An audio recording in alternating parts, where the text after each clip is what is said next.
माँ बोझ हो गई है इसलिए छोड़कर जाना चाहते हो। मैं कह रही हूँ ना तुम लोगों से, मुझे खाना नहीं खाना। ले जाओ ये खाना यहाँ से। चार पैसे क्या कमाने लगे हैं, खुद को बहुत होशियार समझने लगे हैं। माँ की तो कोई फिक्र ही नहीं है, बस बीवी बच्चा यही इनकी दुनिया है।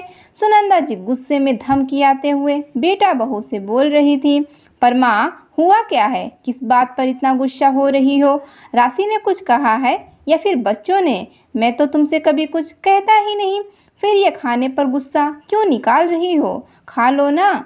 निंकुज माँ का हाथ पकड़कर बोला। सुनंदा जी बिस्तर पर लेटकर अपना बायां हाथ आंखों पर रखकर गुस्से में बोले जा रही थी, मानो किसी को देखना ही नहीं चाहती हूँ।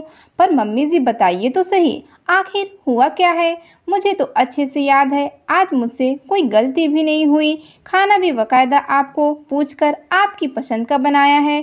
फिर खाने को मना करना भगवान का अपमान करना होता है, आप ही कहती हैं ना। राशि भी सास को मनाने के सब दांव आजमा रही थी। बस कह दिया ना नहीं खाना, अब तुम लोग अपने घर जाने ही वाले, तो मेरी परवाह करने की कोई ज़रूरत नहीं है। ना इस दिखावे की कि मुझे तुम दोनों कितना मान सम्मान देते हो। सुनंदा जी दोनों के तरफ से मुंह फेर करवट बदल ली। दोनों एक दूसरे का मुंह ताकने लगे। हे भगवान, माँ तुम भी किन की बातों में आ गई? चलो पहले उठो, खाना खाओ, फिर सब बताता हूँ। निंकुज माँ को उठाकर बिठा दिया। माँ के हाथों में थाली पकड़ाते हुए निंकुज बोला, पहले ये बताओ, ये सब बात तुम्हारे मन में किसने बिठाया? कौन है जो तुम्हें नसीहत दे रहा? सुनंदा जी कौर लेते हुए बोली, आज सुबह तुम दोनों उस आदमी से किसी घर की बात कर रहे थे ना, मैं समझ गई। मेरा बेटा बहू भी दुनिया के चाल चलन पर चलना चाहता। घर में एक माँ ही तो बोझ होती है। वृद्धा आश्रम न भेजकर मुझे यही घर में मरने छोड़कर तुम बच्चों के साथ नए डुप्लीकेट घर में शिफ्ट होना चाहते हो ना। किरण, सुनंदा जी की बहन, कह रही थी आजकल के बेटा बहू सास ससुर के साथ जरा रहना नहीं चाहते, मौका मिलते अपनी गृहस्थी अलग कर लेते हैं। दीदी तुम भी सावधान रहना, तुम्हारी तो बहू भी नौकरी करती है, देखना कल को तुम्हें पूछेगी तक नहीं, इसलिए अपने लिए सोचना शुरू कर दो। जब अलग चले जाएं, घर किराए पर लगा देना, कुछ आमदनी होती रहेगी तो जिंदगी आसान रहेगी, नहीं तो बेटा बहू का मोहताज बनकर रह जाओगी। एक दुखद आह के साथ सुनंदा जी ने कहा और अपनी आंखों से लुढ़कते आंसुओं को गालों पर ही पोंछ लिया। माँ, खाना खाते हुए रोना नहीं चाहिए, अन्न फिर शरीर को नहीं लगता। और किरण मौसी की बहू ने क्या किया? वो उन्हें आपको बताकर अच्छी खासी नसीहत दे दी और आप हमसे बिना कुछ जाने सुने अपने निष्कर्ष पर निकल गईं। हम आपको सब कुछ बताते, पर पहले कुछ फाइनल तो होता। आप मौसी जी की बात सुन अपने बेटे बहू पर अविश्वास कर बैठी।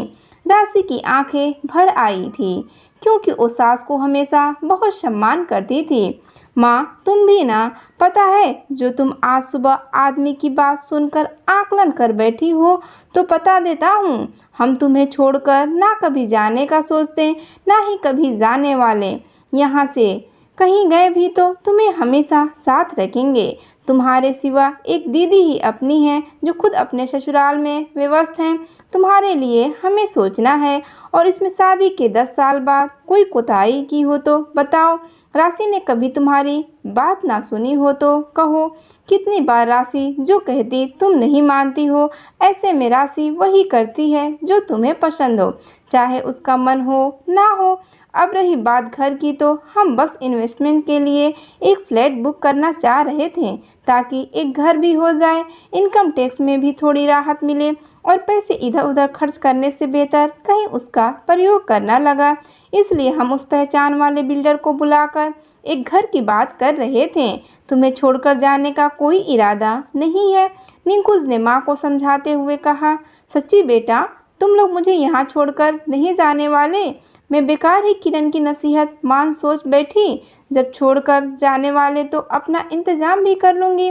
सुनंदा जी खाकर उठी, हाथ धोकर आई और अलमारी से एक लिफाफा निकाल कर देते हुए बोली, बेटा ये रख लो, काम आएगा।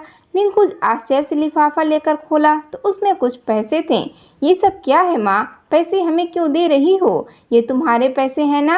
मेरी बचत के पैसे हैं जो मुझे तुम्हारे बाबूजी का पेंशन मिलता उसे जोड़कर रखती जा रही थी। ले लो बेटा, एक घर कभी ना कभी ज़रूर काम आएगा। आज तुम्हारे बाबूजी की याद आ गई। ये ज़मीन भी उन्होंने बचत के फलस्वरूप ही लिया था। जब हम पूरे परिवार के साथ रहते थे, मैंने कहा क्या ही ज़रूरत है, तो बोले ज़रूरत घर की नहीं बचत की है। जब कभी बुरा वक्त आया तो ये आड़े हाथों का काम सकता, और देखो जब वो घर सबके परिवार बढ़ने पर छोटा पड़ने लगा तो हम यहाँ आ गए। तुम्हारे भी 2 बच्चे हैं, ये उनके लिए बचत समझ कर रख लो। ले लो बेटा एक घर आड़े वक्त के लिए। सुनंदा जी बेटे को नसीहत देते हुए बोली। अब निकुंज और राशि खुश हो गए थे।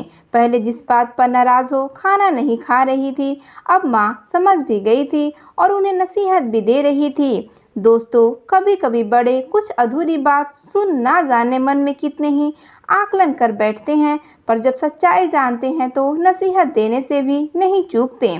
ऐसी बचत की नसीहत आपको किसी ने दी है तो हमें कमेंट करके बताएं। और आपको कहानी कैसी लगी, कहानी पर आपकी क्या राय है, हमें कमेंट करके बताइए। कहानी अच्छी लगी तो वीडियो को लाइक और चैनल पर नए हैं तो चैनल को सब्सक्राइब करना ना भूलें। वीडियो देखने के लिए आपका बहुत बहुत धन्यवाद।